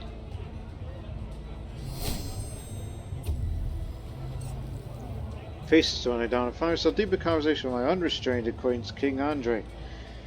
He acquires opinion about friendship. Subject is deeply interested in himself. Subject fascinates me as well, and we are friends. England and France will not be at each other's throats. Archbishop blasts his good zone. My sensible liege, such times we share. Such memories knows us. It's always joy when I'm blessed to her. Ah yes, Hannah. Oh yeah, Hannah the Palabian. You know how she is. Enthusiastic interest. People tell of your past. When the end King George established a cultural understanding between the Normans and the English during the King's coronation. We have fine memories to come.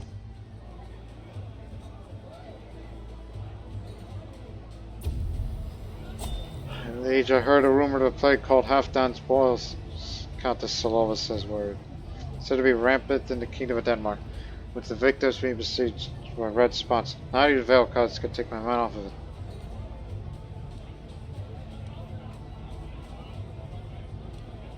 Should prefer London.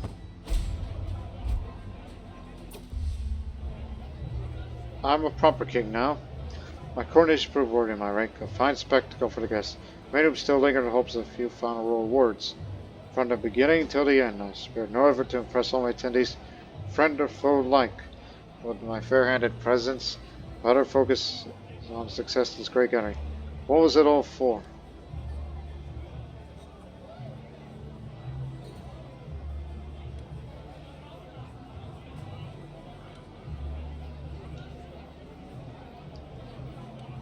The faith of my supporters. 3 guests will be affected. King Andre, the King, and the Duke of Brittany. My coronation is finished, the guests depart, mildly impressed by my ceremonies. At least you tried.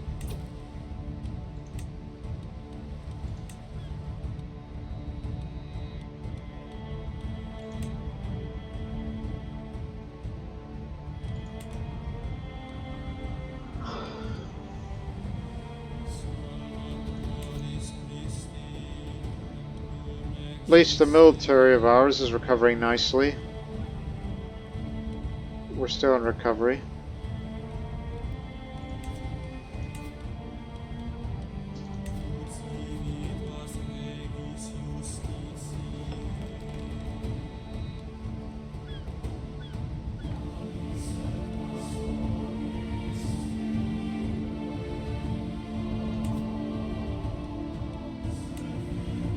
grandmother, Queen Stephanie the Conqueror, will place you in Canterbury.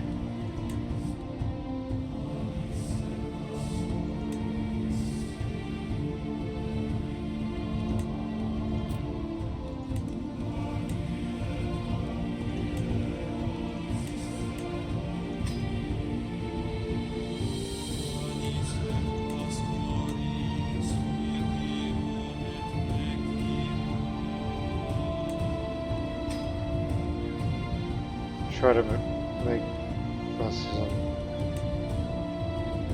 You are coming, right? No.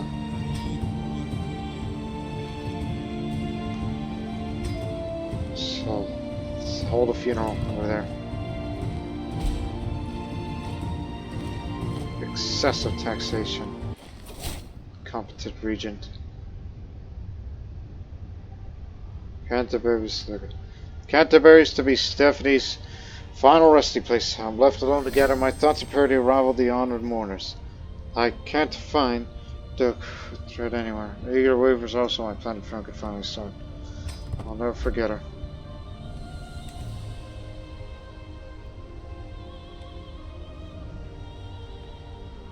Canterbury will be the traditional place for English rulers to So this is your priority. Ensure peace so we can get the domain limit up. We'll do it like the last time. Don't start any wars for the next 5 years.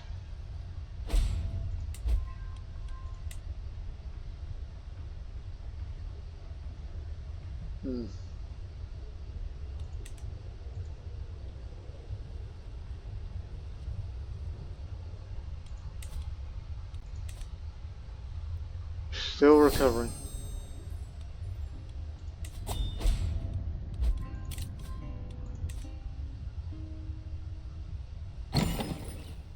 You're more than welcome to try to rebel. As we continue to gain strength.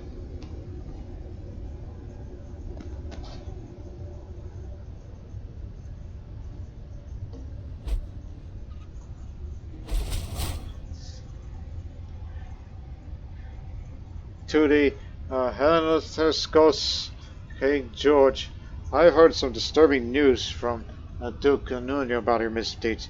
You may call yourself a Catholic, but your actions prove that you do not truly follow Papagod. I cannot permit your wicked behavior to hide behind a mask of Catholic righteousness. I have no choice but to excommunicate you in a realm. May God have mercy on your soul. A compound Byzantine insult meaning pagans revere. Did you call me that because... Where'd you come up with such a word like that? Oh, he knows many languages. Saxon, Italian, Iberian, High German, French, Greek, and Chthonic. That's why he decided to pick the word Hellenothiskos, Dariskos, meaning pagans revering. Damnations! You know, when you're excommunicated, those zealous vassals are not gonna like you.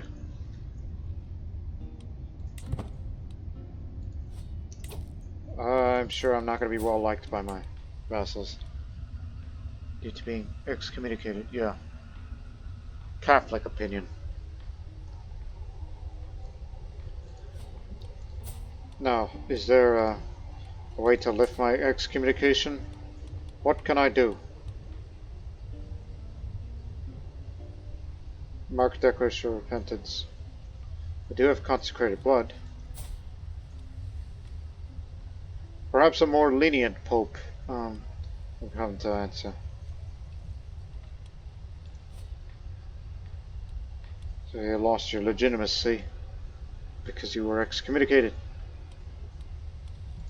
Well, with this funeral for a great grandmother, not great grandmother, but great as revered. Make a point. Now I have arch saddle. And we'll get horseshoes in future.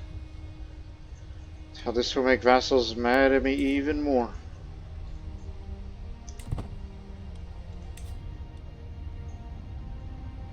But please, have respect for the funeral to the greatest ruler that the world has ever known. Meanwhile, there are ordinary adventures that travelers who are often forgotten after their deaths, and there are those whose glory and fame will live on in future legends for centuries and, and centuries to come. Today, there is no doubt that Michelin is one such legendary explorer. Michelin has returned to triumph, confirming there is indeed a vast land far to the west, which he calls Greenland. He claims the name is a clever way to attract settlers. Though Greenland is a harsh, remote land, it's also one full of opportunities. Michelin has already founded 2 settlements in more arable parts of Greenland in my aid. With the aid of English settlers who now identify as Greenlanders, Michelin also reports about the large numbers of walrus in Greenland's northern reaches. If you could find good ways to hunt them systematically, we could make handsome profits back in Europe, where their demand for ivory is high. This is the birth for the new era in the North Atlantic. Yeah, Greenlandic, West Germanic, and Anglic language. Sounds cursed, isn't it?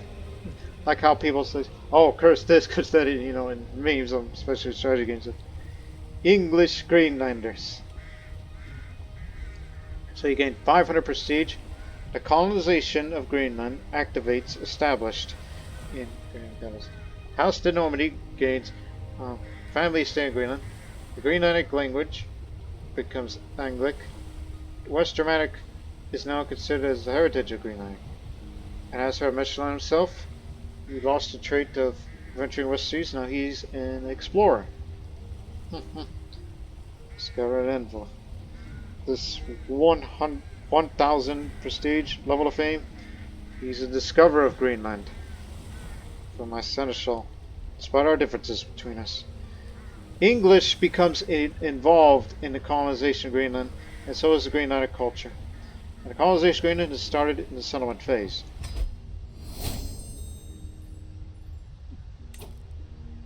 So there you have it. This is the beginning of the colonization of Greenland. Of the struggle involvement. Norse, Norwegian, Greenlandic, Tunit, Icelandic, Inuit, English. Not Danish.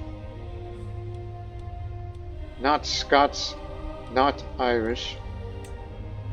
Only Catholics, Insular, Oldest Satru, Aranet can be involved. That presents a lot of issues there.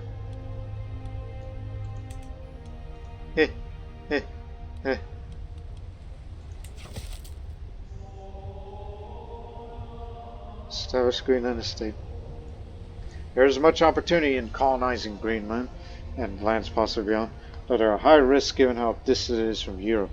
With favorable climate, cordial relations with the native inhabitants, and consistent exports luxury goods like the Loire's ivory, Greenland could prosper as it develops to North Atlantic political and trade networks, leading to an integration phase.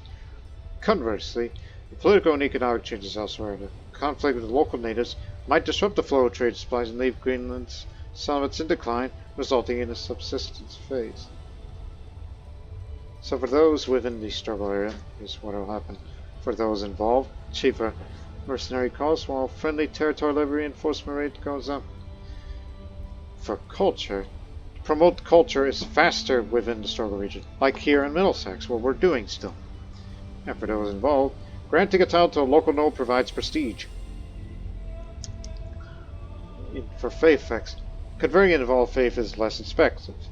Interfaith marriages are available between involved characters. Opinion of different faiths goes up. And finally, for other common effects, resilience increases by a random amount between -3 to +5 every year. Same for networks.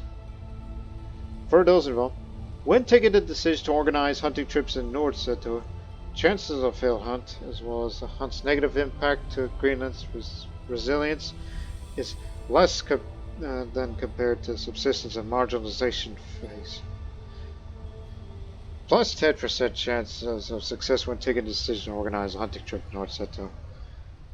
When taking a decision to organize a hunting trip, the minimum and maximum gold you earn is more than in the subsistence and marginalization phases. If you lose gold during an expedition, this amount is reduced compared to subsistence modernization phases. Money prestige plus 4%. Holding taxes up less than 10%. And development growth plus 20%. That we like. Yeah, who would have thunk it that the English is involved? And there's so many things you could do to help support it.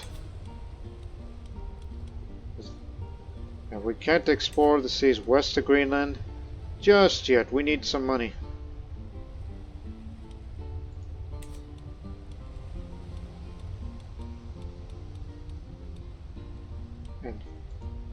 And also, you got to support Greenland.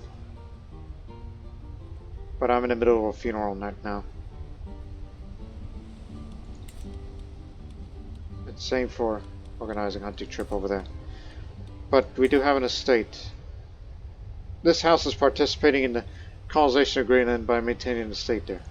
Rulers of this house have access to various decisions and mechanics related to the colonization of Greenland. They also have gained or occasionally lose varying amounts of gold, prestige, and piety, depending on Greenland's resilience and networks. Potentially other factors. Look, I could tell you more of this, but we'll do that in the next episode. But right now, let's hold a funeral, and after the funeral, episode ends.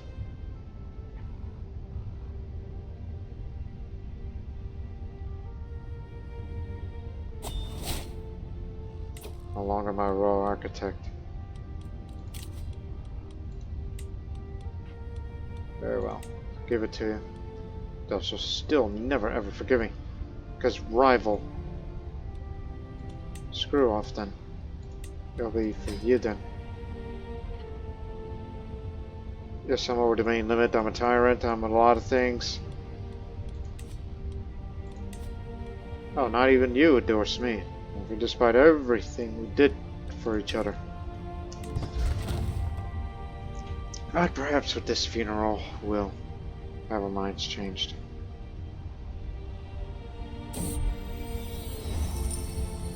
$200 gold? I'm gonna have to postpone it, unfortunately.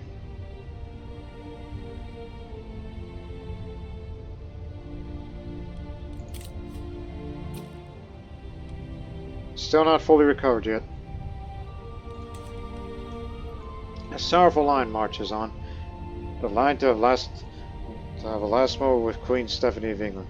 The last whisper, the last long goodbye, the last nothing, at the last place anyone will ever see her again. Truly it's a privilege to be here. This line brings me ever close to the last figure in front of me parts. There's nothing but a veil between me and her.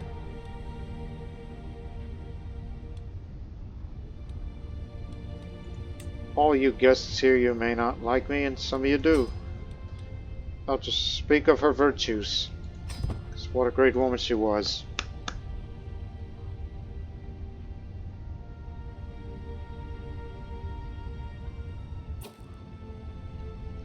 Hunched beside me, without a pretense of propriety, the inconsolable Mabel gazes out to the nothingness below. Not a tear falls from her eyes, not a word passes her mouth until she turns to me. God can be cruel indeed. Why does the wind still yet blow? Why does the sea continue to push to the shore? Why does my body ache for food and thirst for water? The end times is upon us. My grandmother is dead. We know that she lived so long that there's a lot of people that only knew one queen and no other.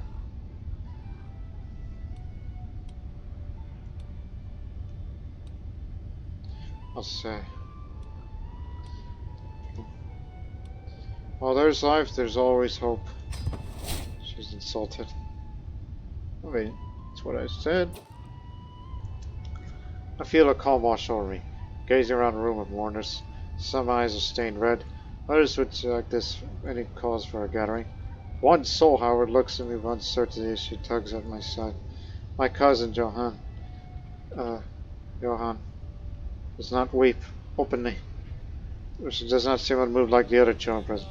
King George of England? What happened to Stephanie? Why is everybody sad? She's Danish. Yeah. She's in heaven now. Child is comforted.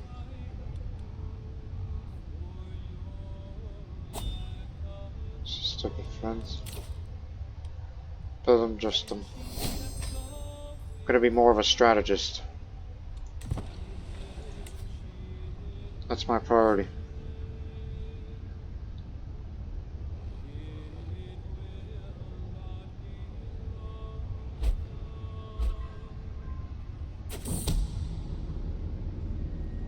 Claim throne.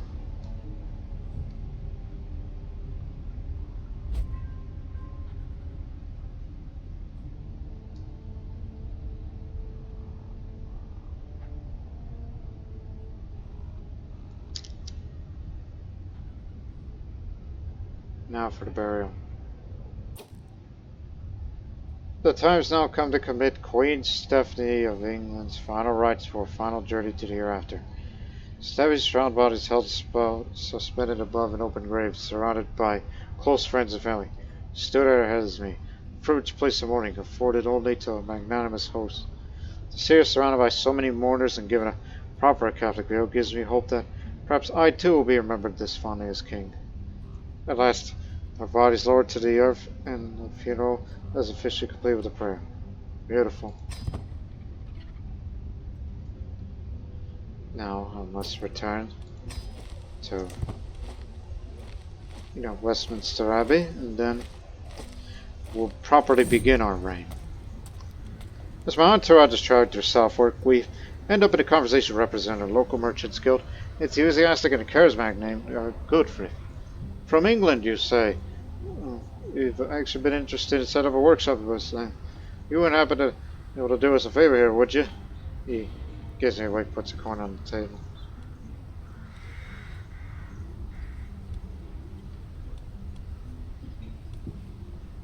A random economic building. That building, what was that?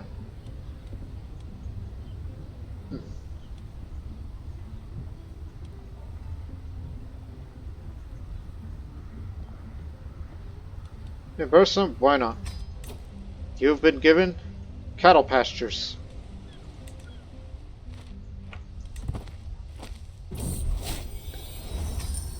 Alright. Now you can explore the seas west of Greenland. So now, we'll do that in the next episode, ladies and gentlemen. Because in the next episode, can the young king keep the country together? Because there might be issues in regards to, crown authority, and as well as lifting the excommunication, which you have to modify a recent excommunication. You will ask again sooner rather than later, or whenever the new pope passes away, and then before all that. So this reign for King George of the Normandy will not be an easy one. His vassals will not support his every whim, but he will try to keep the country together as he made an oath to keep the peace, as well as to end the regency, which, as I stated, that the reign will begin properly. Half siblings. You could invite them in here, but they're so different. But still, we hope you people enjoyed this episode, because in the next episode we'll explore the seas west of Greenland and all that and more. But we'll see you in the next episode. But until then, so long for now.